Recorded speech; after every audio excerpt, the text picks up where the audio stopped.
Magbibigay katwiran sa pamamagitan ng pananampalataya kay Kristo Jesus sa halip na pagtupad ng batas ni Moises. Yan. Ready na po ba kayo? Yan. Kailangan po natin yung love. Sabi po sa Roma 12 verse 9 to 10, babasahin ko po muna.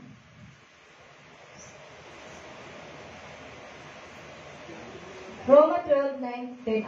Maging tunay ang inyong pagmamahalan, kasuklaman ninyo ang masama at pakaibigin ng mabuti. Magmahalan kayo bilang magkakapatid at pahalagahan ninyo ang iba ng higit sa pagpapahalaga nila sa inyo. Bali, ito po yung ating tema, tungkol po sa love. Ano po yung naisip natin kapag sinabing love? Hindi po ba kayo na excite kapag sinabing love? Yan, sa love po pala, mayroon po si rule of order. Yan, kailangan po natin yung alituntunin ng kaayusan ng pag-ibig. Hindi po kapag sinabing pag-ibig, heto na yun yung pinakamasaya. O kapag sinabing pag-ibig, puro kasiyahan na lang. May mga rule pala po ang pag-ibig. Yan, kapag ikaw ay naging matyaga, maghintay sa pangako ng nanay at tatay mo, di ba po, yun yung kaayusan ng pag-ibig na maghintay ka, magkaroon tayo ng tiyaga. Yan, sino po nakakaranas sa inyo ng ganon? Yung kapag mahilingan tayo sa ating mga parents, matyaga tayo naghihintay. Yan po, diyan po lumabas yung alituntunin ng kaayusan ng pag-ibig. Yan, kapag nasaktan ka, pero hindi ka gumanti, di ba po naayon nyo na sa rule of order ng love? Siyempre, pag nasaktan tayo, kapag tungkol sa pag-ibig, pero hindi ka gumanti, ibig sabihin, nagawa mo yung order ng rule ng pag-ibig. Yan, kapag nagmataas sa'yo, pero nagpakababa ka, sino nakaranas na ng ganon? Napagmataasan ka, pero ikaw, nanatili kang nagpakababa kasi nandun yung love. Yung inayos mo yung rule of order ng pag-ibig. Yan. Kapag hindi niya na-appreciate yung ginawa mo, pero never mo siyang sinisi. Amen po ba? Di ba kahit minsan yung ating pagmamahal na yung pinapakita, kahit hindi na-appreciate ng isang tao, pero hindi mo pa rin siya nagawang sisihin. Dahil nandun pa rin yung role of love. Amen po ba? Palakpakan natin ng Panginoon. Ngayon po, ito po yung magiging tema natin. Yan. Ang sabi po dito, ano nga ba ang ilan sa mga role of order ng love? Yan. Kailangan po natin, ang pinakang tema po dito, yung ang Panginoon yung unang nagmahal sa atin. Ang Panginoon yung nagpakita ng pagtsatsaga sa atin. Kaya, ang pinaka-number 1 na pinaka-greatest love of all, yung Panginoon. Yan. Kaya po ba natin magbigay din ng love sa Panginoon? Yan.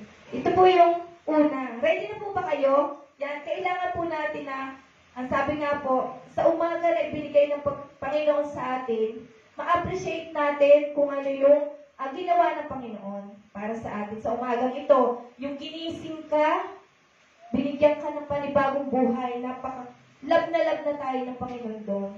Amen po ba?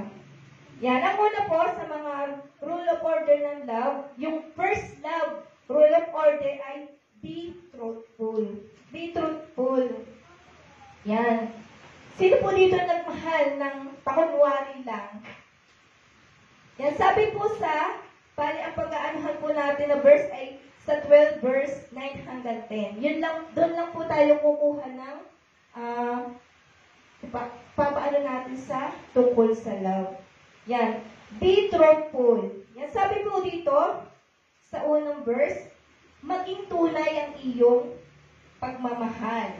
Yan. Diyan po yung ating pinaka-member sa una, yung first love rule of order. Be truthful. Yan. Maging tunay ang iyong pagmamahal. Sino po nakaranas dito na hindi tunay yung pagmamahal? Pagkukunwarin lang. Yan, amen. Ayaw po ng Panginoon na maging ganun tayo kasi ang una po umibig sa atin ay ang Panginoon. Yan. Sabi po, maraming relasyon ang nasira. Amen po ba? Patuloy na hindi naayos dahil sa hindi pagiging tapat. Yan. Marami pong relasyon ang nasira kasi po wala sa kanila yung pagiging tapat. Yan. Pagiging tapat at tunay. Gaya ng kasabihan, ang pagsasabi ng tapat ay pagsasama ng maluwat. Ito ay totoo. Amen po ba? Hindi lamang sa mga kaibigan, hindi lamang sa mga mag-asawa, kung hindi sa lahat ng uri ng relasyon. Amen po ba? Di ba po lahat ng uri ng relasyon, kapag tayo ay hindi naging tapat, masisira po ito. Kapag hindi tunay yung ating pag-ibig, sa simula, magiging maayos, pero sa bandang huli, wala doon yung successful na love. Amen po ba? Palakpakan po natin ang Panginoon. Yan, sabi nga po, maging tunay ang pagmamahalan. Kailangan po, ang nais po ng Lord, yung kagaya ng pagmamahal niya. Kasi ang Panginoon po, ang tunay na nagmahal sa atin. Tayo nga lang po yung hindi naging tunay at hindi naging tapat sa Kanya. Yan, amen po ba? Nakaano po ba tayo sa una? First love, rule of order. Yan, maging tapat po. Kailangan po natin na pag nilay-nilayin yung unang sinabi ng Lord, yung maging tapat tayo, maging tunay yung ating pagmamahal. Para kahit po simula at katapusan, magiging maganda yung samahan natin. Walang relasyon na masisira. Yan. Sa pangalawa po naman, the second love's rule of order ay be single-minded. Yan. Sino po sa inyo yung ganon? Be a single-minded. Sabi po naman doon sa verse, sa Roma 12, verse 9b, sabi po dito, kasuklaman ninyo ang masama at pakaibigin ang mabuti. Yan. Iyan po yung pangalawa. Kasuklaman ninyo ang masama, pakaibigin ang mabuti. Di ba po hindi naman natin nagagawa yun minsan? Nauna yung ibigin yung masama, kasuklaman yung mabuti. Amen po ba? Nangyayari po yan. Kasi nga po, dito sa mundong ating ginagalawan, nabalutan na tayo ng kasamaan. At tayo na lamang ang sa tulong ng pag-ibig ng Panginoon, tayo yung makakaalis doon. Kasi pag nasa loob na tayo ng kasamaan, papaano po tayo makakalabas doon? Kung hindi sa pamamagitan ng tulong ng Panginoon, yung pag-ibig ng Panginoon sa atin, at doon pa lang makakaalis po tayo sa loob noon ng kasamaan, at magagawa nating pakaibigin yung mabuti. Sabi po dito, kasuklaman ninyo ang masama at pakaibigin ng mabuti. Sabi po dito, ang pagiging single-minded ay ang pagyakap sa mabuti. Sino po dito lang yumayakap sa mabuti? Di ba po minsan ang niyayakap natin yung masama? Amen po ba? Kahit po hindi natin aminin, o bilang sa ating pamumuhay sa ngayon, nangyayari po yun. Kasi po, napakadaming tukso sa paligid. Minsan, mas napapaibig tayo o mas naiibig natin yung paggawa ng masama sa una. Pero sa huli po, naiisip natin dahil po sa dakilang pag-ibig ng Panginoon, hindi niya tayo hinayaan na malunod o makuha na makagawa ng kasalanan. Amen po ba? Kaya napakadakila po talaga ng pag-ibig ng Panginoon na hindi siya mapapantayan. Pero sabi nga po ng Panginoon, yung pagyakap sa mabuti o papakasal sa kabutihan o maging bahagi ng ating buhay ang kabutihan. Yan, gusto ng Panginoon na maging bahagi natin sa buhay natin yung kabutihan. Hindi tayo padaig sa tukso. Hindi tayo padaig sa kung ano man na nasa paligid natin. Na lagi na lamang isipin natin o ipumuhay natin yung ibinigay sa atin ng Panginoon. Yung pakaibigin natin ang kabutihan. Minsan po nga nangyayari yun, hindi natin naiibig ang kabutihan. Amen po ba? mas nananaig sa atin yung paggawa ng masama. Dahil po, tayo ay hindi naging matatag sa pananampalataya sa Panginoon. Amen po ba? Yan, sabi po dito, kaya nga upang magkaroon ng kaayusan sa buhay, mahalin natin ang kabutihan at itakwil ang kasamaan. Sa panahon po ngayon, siyempre pag tayo po ay sobra ng matalino, sobra na tayo nakamit natin yung ating mga yung nais sa buhay. Iniisip po natin tayo yun. Kakayahan natin yun. Amen po ba? Minsan po ganun po ang nangyayari. Sa sobrang, marami na tayong alam sa buhay. Natuon na yung hindi na natin nayayakap yung kabutihan. Pumapasok na sa atin yung ang nayayakap natin, hindi natin namamalayan yung kasamaan na. Amen po ba? At yan po yung ayaw ng Panginoon. Yung kailangan po, sabi niya, be a single-minded tayo. Pakayakapin natin, maiwasan natin yung mayakap natin yung kasamaan. Yan. Sa pamamagitan pa rin po yan ng pag-ibig ng Panginoon. Kasi po kung hindi at kung wala sa ating pag-ibig ng Panginoon, never po tayo na mahalin yung kabutihan. Mananalo po sa atin yung ang mamahalin natin ay yung kasamaan. Amen po ba? Kasi po napubulagan tayo dito sa ating mundong ginagalawan. Binulag ni Satanas. Yan. Amen po ba? Yan po yung pangalawa na nais ng Panginoon. Una po, maging tutong tayo, tapat. Ngayon naman po, ay maging be a single-minded. Pakayakapin natin. Paano po ba tayo yumakap? Maluwag po ba? Mahigpit? Na kailangan po, sabi ng Lord, higpitan natin. Kung gaano natin kamahal yung ating mga magulang, yung ating mga anak, kung paano natin niyakap yung ating mga kaibigan, mas yakapin natin yung Panginoon. Mas yakapin natin yung nais ng Panginoon. Amen po ba? Yan. Nais po ng Lord na pakisabi mo sa katabi mo, huwag kang tutulog. Yan. Yan po lagi yung sinasabi ng Lord. Kasi kapag tumulog kayo, talo kayo. Yan. Kailangan po natin yung katabi natin, pulbitin natin. Paalala po yan. At sa oras pong ito, habang nakikinig po tayo ng salita ng Lord, huwag po natin sayangin yung oras. Kasi po, habang nakikinig kayo, may nangyayari po at may mangyayari na bless ng Panginoon sa inyo. Ngayon, kapag binaliwala yung ang salita ng Lord, imbis na sa inyo pumunta yung blessings sa kabila, lalampas. Yan. Sabi ng Lord, makinig lang.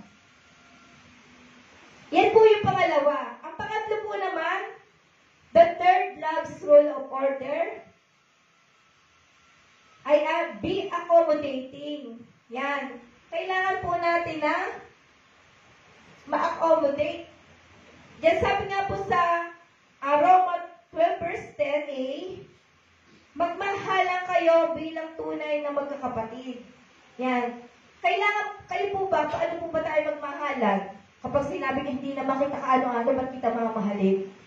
Yan, hindi po yun ang nais ng Lord. Kailangan po magmahalan tayo, yung tunay na magkakapatid. Paano po ba tayo magmahal sa ating mga kapatid? Sa dugo. Di ba minsan ang pagmamahal sa dugo lang po ba yan? Sa pangalan po ba lang ba yan? Yan, hindi po yun ang nais ng Lord, na doon ka lang titingin kung hindi ka kadugo, hindi ka na magmamahal. Hindi mo na siya mamahalin na bilang isang kapatid. Kailangan po, bilang tunay na magkapatid, kung gaano ka, mahal mo yung kapatid mo, kailangan masigitan mo pa yung pagmamahal sa iba. Masigit doon sa kapatid. Sabi nga, magmahalan kayo bilang tunay na magkapatid. Wala po tayong pipiliin kapag tayo ay nagmahal. Be accommodating. Yan. Magturingan ang bawat isa bilang bahagi ng isang pamilya. Yan. Di mo po minsan, kapag sinabing hindi naman natin yung kapamilya ba't siya natin mamahalin? Ba't siya natin pahahalagahan? Hindi natin yung kaano-ano. Pero sabi po, ang sabi ng Lord, hindi po yun ang nais ng Lord. Kasi tayo po, minahal tayo ng Lord, hindi sa kung ano pa man, na mayaman ka, matalino ka, may kaya ka sa buhay, mahirap ka. Hindi po tayo sinabi ng Panginoon, ang mamahalin ko lang ay yung nakatapos ng pag-aaral. Ang mamahalin ko lang itong mayaman. Ang sabi ng Lord, pantay-pantay ko kayong minahal. Yan. Ang mga may pagmamahal sa isa't isa ay hindi itinuturing ng iba ng kanyang kapwa. Yan po pala yung maganda doon. Kapag tayo nagmahal, hindi natin ituturing ang ating kapwa na iba. Hindi kita kaano-ano, pinsan na kita or kaibigan na kita, or ngayon na kita nakilala. Yan, ang nais po ng Lord, yung magmahalan tayo ng iisang pamilya. Kasi tayo po, minahal ng Lord ng iisa lang. Isang bahagi lang ng katawan na may iba't ibang pamamaraan, iba't ibang mga gagawin. O may bahagi tayo na iba't iba yung gagawin ng bawat isa, hindi pare-pareho. Alangan naman, ang kamay, saan ba ginagamit ang kamay? Saan ba ginagamit ang bibig? Ang ilong? Di ba may iba-iba po sila na pinagagamitan? Yan. Ang nais ng Lord, yung sa iisang bahagi, lahat mahal mo yun. Hindi pwedeng mahal mo lang yung mukha mo. Yun lang yung pagagandahin mo, yun lang yung aalagaan mo. Hindi po pwedeng ganon, sabi ng Lord. Kailangan, mahal mo yung bawat isa na isang bahagi ng katawan mo. Siyempre, ang hirap naman pag nawalan ka ng isang kamay. Siyempre, hindi ka na kompleto. Pag nawalan ka ng isang mata, mahirap na. Kailangan, mahal mo ang bawat isa na iisang pamilya. Yan yung sinasabi ng Lord. Mananampalataya, kundi isa ng bahagi na mas malawak na pamilya. Hindi nais ng Lord na maliit lang na pamilya yung nais ng Lord, kundi isa malawak na pamilya. Kagaya nito, isang kapatiran na dito tayo lahat. Tinipon tayo ni Lord, kaya napaka-swerte o napaka-blessing ng mga tao na tinawag ng Lord na pumunta. Di ba sa isang paanyaya ng Panginoon, kapag tayo inaninyahan ng Lord, di ba natutuwa ako, halimbawa po ako ng anyaya, tapos ang dami pumunta, di ba nasisiyahan po ako kasi ang dami dumalo eh. Ganon din po yung Panginoon. Kapag nag-imbita ang Panginoon at madami pumunta, natutuwa po ang Panginoon. Pero kapag hindi, malungkot po. Parang ganon din po tayo sa ating buhay na ginagalawan. Kaya ang nais mo ng Lord, magpahalan tayo bilang isang magkakapatid. Amen po ba? Naka-relate po ba? Yan. Yung sa tatlo pong yun, meron na kayo doong sasabi sa isip nyo kung saan pa ako nagkulang para maayos ko yung kung ano bang meron akong pag-ibig sa aking buhay. Amen po ba? Yan. Pakisabi sa katabi mo, magiging blessing ka ngayon. Yan. Sa pang-apat po naman, the fourth love's rule of order, be competitive. Yan. Sabi po sa verse 10b, pahalagahanin niyo ang iba ng higit sa pagpapahalaga nila sa inyo. Yan.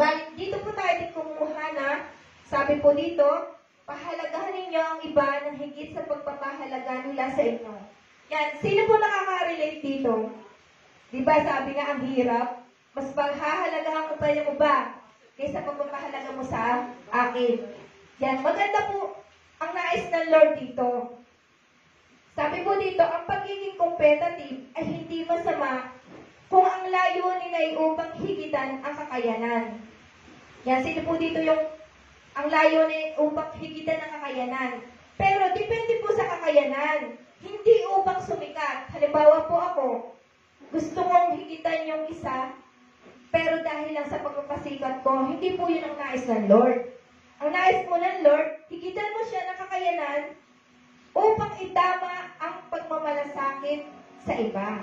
Upang itama natin yung iba, hindi upang pasikat ka lang.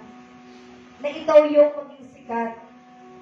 Kundi para, sabi nga, para itama yung pagmamalasakit sa iba. Yan, sino po dito yung nagmamalasakit sa iba? Yan, napakaganda po na sinabi ng Lord na mas pahalagahan natin yung iba kumpara sa atin. Kung hindi man tayo mahalaga ng ibang tao, ikaw naman, mas higit mo siya pahalagahan. At yun po yung nais ng Panginoon. Pero minsan po, dahil nga sa mundong ating ginagalawan, maraming tukso, hindi natin yung nagagawa. Mas higit tayong gusto natin pahalagahan yung ating sarili kumpara sa iba. Hindi po yan ang nais ng Lord. Kaya nga po, ang sabi ng Lord, love rules of order. Kailangan po ng kaayusan ng pag-ibig. Kasi po, ang pag-ibig, hindi lang basta pag-ibig. Hindi lang basta pag-ibig. Kasi ang pag-ibig, kapag nilahungan daw natin ng galit, hindi na po yan galing sa Lord. Kasi po, sabi nga po sa Roma 5 verse 8, ngunit pinatunayan ng Diyos ang kanyang pag-ibig sa atin nang mamatay si Kristo para sa atin nung tayo makasalanan pa. Yan napaka-the-best po ng pag-ibig ng Panginoon. Handa siyang mamatay para sa kasalanan natin. At ganun din po sa John 3:16. Sapagkat gayon na lamang ang pag-ibig ng Diyos sa sangkatauhan, kaya't ibinigay niya ang kanyang kaisa-isang anak, upang ang sino mang sumampalataya sa Kanya ay hindi mapahamak, kundi magkaroon ng buhay na walang hanggan. Yan napakadakila po ng Panginoon. Kasi tayo po ba, kaya po ba natin isakripisyo yung buhay ng ating anak, yung buhay ng ating pamilya, para sa paglilingkod sa Panginoon? Kaya po ba natin isakripisyo lahat ng mahalaga sa atin para sa Panginoon? Di ba po nagawa na natin? Sinakripisyo po nyo yung mga labahin nyo, yung mga tinda nyo, yung palinda nyo, yung business nyo, andito po kayo eh. Ibig sabihin po, isinakripisyo ninyo na para lang sa Lord. Amen po ba? Palakpakan po natin ang Panginoon. Kasi nandito po kayo, pinahalagahan nyo ang Panginoon, nagsakripisyo kayo. Yan po yung nais ng Lord, na maging kaayusan ng rules of order ng pag-ibig. Yan. Sabi nga po, there is a spirit-healthy competition kapag ang mga mananampalataya ay nagpapahalaga at gumagawa ng higit pa sa pagpapahalaga sa kanilang kapatid sa pananampalataya. The best po yan, sabi ng Panginoon. Dahil sabi nga po, yung rule of order ng pag-ibig, kailangan mo ang pag-ibig, hindi lang basta umibig ka, kundi kaakibat mo diyan yung sakripisyo. Sabi ko sa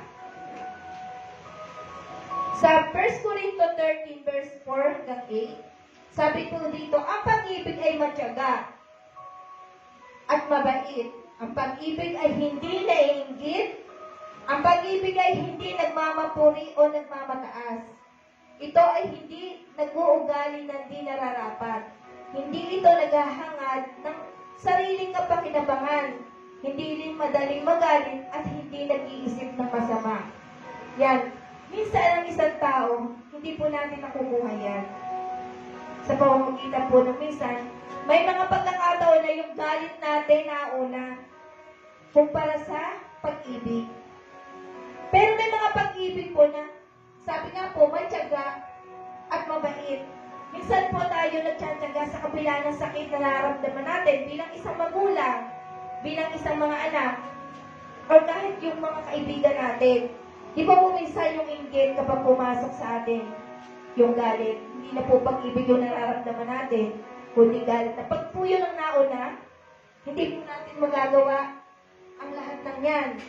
Pero sabi nga po, anumang galit, anumang inggit, kapag ibinaba natin ang ating sarili, nagkaroon tayo ng pag-ibig, nakagaya sa Panginoon, magagawa po natin na magmahal ng totoo at tapat. Magmahal ng bilang isang tunay na magkakapatid, magmahal ng higit sa pagpapahalaga ng iba, at magmahal na para yakapin yung kabutihan at magpapakasal sa kabutihan. Yan, yakapin po natin yung kabutihan. Higpitan po natin ang yakap natin. Sabi po ng Panginoon, ito po ay hindi nag-uugali ng di nararapat. Minsan po may mga pagmamahal tayo na akala natin tama. Akala natin makakabuti. Pero sa huli hindi pala. Pero sabi nga, the best na nagkasalaman tayo pero ginising tayo ng Panginoon dahil sa pagmamahal niya sa atin. Nalaman natin yung mali natin. nalaman natin na hindi pala yun ang tamang pag-ibig at hindi pala yun tamang pagmamahal. Kasi ang sinasabi dito, tayo ay maging matyaga. Kasi kung wala pang tiyatyaga ang ating pagmamahal, hindi natin magagawa ang lahat. Amen po ba? Sabi dito, hindi ito naghahangad ng sariling kapakinabangan. Sino po dito ang nagmamahal para lang sa sariling kapakinabangan? Siyempre, pag nagmahal ka, nagbigay ka ng todo-todo, gusto mo na may kapalit. Amen po ba? Hindi po yun ang nais ng Lord. Magmahal ka, wala kang hinging kapalit. Magmahal ka, magtsatsaga ka. Magmahal ka, magiging masunurin ka. Amen po ba? Palakpakan natin ang Panginoon. Kaya po ang nais ng Lord, yung panawagan ng Lord, magmahal tayo, tularan natin yung pagmamahal ng Panginoon. Amen po ba? Hindi lahat ng umiibig o nagmamahal ay may kaayusan. Kapag ang selos po ay nandyan sa atin, ang inggit, ang galit, ang umiiral, hindi po natin magagawa ang kaayusan ng pag-ibig. Sabi po ng ang God lang ang mas dakila sa pag-ibig. Sa atin, siya yung unang nagmahal. Sa atin, siya yung unang nasaktan. Sa atin, siya yung unang nagparaya. Amen po ba? Yan. Bakit po ang simpleng parira lang iniibig kita ay nagdudulot ng galak sa iba o sa lahat? Kapag sinabing iniibig kita, amen po ba? Sino dito yung nakaka-relate na ng gano'n? Kapag sinabihan ka ng iniibig kita, may kilig. Yan. May galak. Sino po yung gano'n? Kasi po, natuon sa atin yung pag-ibig ng Panginoon. Amen po ba? Kapag sinabihan tayo ng mahal kita, di ba nakakakilig? Kasi na-appreciate mo yung pagmamahal niya. Pero hindi lang ibig sabihin, sinabi mo lang. Dapat maipadama mo. Magawa mo. Kasi kapag sinabi mo lang, pero hindi mo naman na ipapadama, parang hindi siguro mararamdaman na sinabihan mo ng mahal dahil hindi niya madama. Hindi mo na ipakita. Pero sabi nga si Lord, hindi naman natin nakikita eh. Diba? Minahal tayo, pero alam natin, nadarama natin. Sa araw-araw, diba? Kapag masaya tayo, nadarama natin si Lord na dyan. Kapag tayo ay blessed. Pero sabi nga, hindi lang sa mga material na bagay, hindi lang sa mga dumadating na blessing, kundi sa mga pagsubok. Amen ba? Sino po dito yung gusto nang may pagsubok? Hindi po ibig sabihin, sinubok tayo para tayo pahinain. Sinubok tayo ng Lord para tayo patatagin. Amen po ba? Kasi pag sinubok tayo, halimbawa po, mapagbatas ka, bibigyan ka ng Lord ng pagsubok. Bakit? Para ba ipahiya ka? Di ba hindi? Para itama ka, magigising ka. Napakataas ko na pala.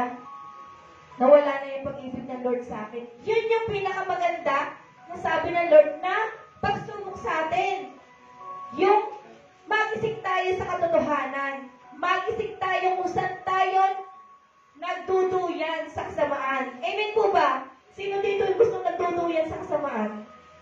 Di ba wala namang may gusto? Pero, sabi nga, walang may gusto, pero ginagawa natin. Amen po ba? Yan po yung ayaw ng Panginoon. Kaya po may patutunan ng Panginoon kung anong makakabuti ang kaayusan ng pag-ibig. Yan. Maraming idinadahilan ng tao, sabi po ng Lord.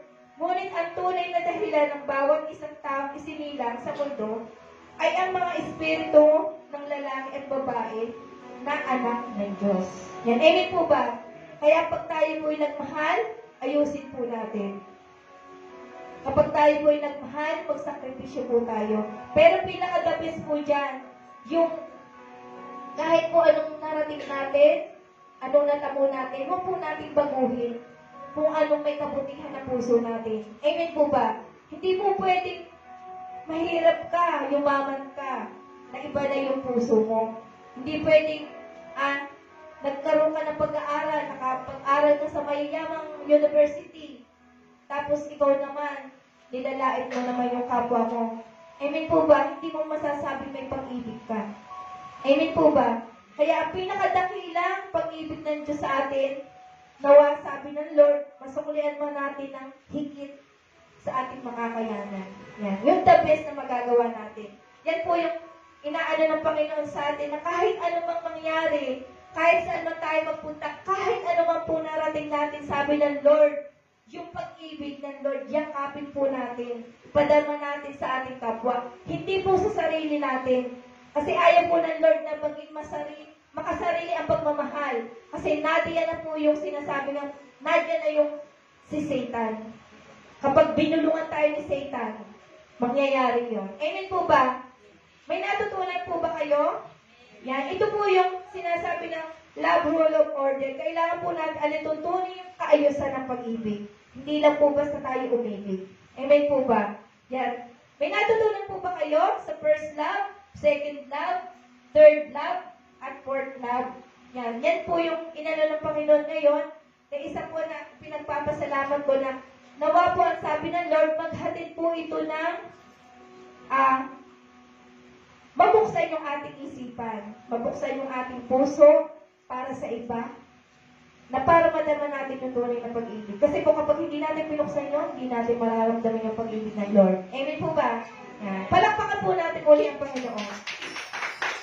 Yan, bago po tayo magtapos, nais ko po munang manalangin tayo. Ang Panginoon, salamat po sa katuroan mo tungkol sa pag-ibig namin, sa aming kapwa. Matalim nawa ito sa aming puso at may sa buhay para sa iyong karangalan. Salamat po muli, Panginoon, sa iyong dakilang pag-ibig. Ito pong aming dalangin sa pangalan ni Jesus. Amen.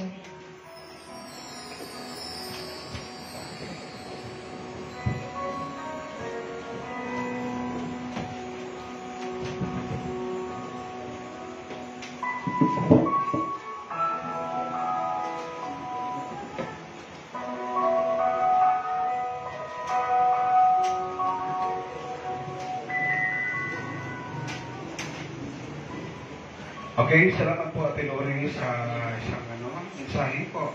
So, birthday ngayon ni